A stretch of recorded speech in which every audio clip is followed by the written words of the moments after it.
Well, Julie, Randy, those pictures you mentioned are actually screenshots taken from surveillance video that police say was recorded around the time the fire happened. Now take a look at these photos here. Minneapolis police today released 7 photos from the early morning hours last Thursday, calling the man and woman, quote, people of interest. You can see they're hanging out by the outside tables near the pavilion.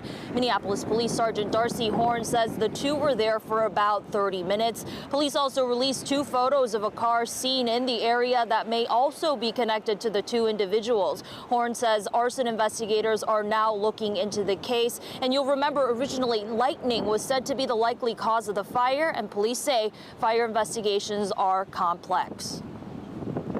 These investigations are complex, and they take into consideration many factors, including natural causes such as lightning, which was a possibility that evening. So that was definitely taken and looked at as they look at everything during these investigations. Take another look at these pictures Minneapolis police released, because police say they need the public's help in finding the man and the woman. And Sergeant Horn adds that the MPD's arson unit would love to hear from anybody who has any identifying information about either the fire or the man and the woman. And if you would like to get in touch with the arson unit, their tip line number is listed on our website, KARE11.com. Guys.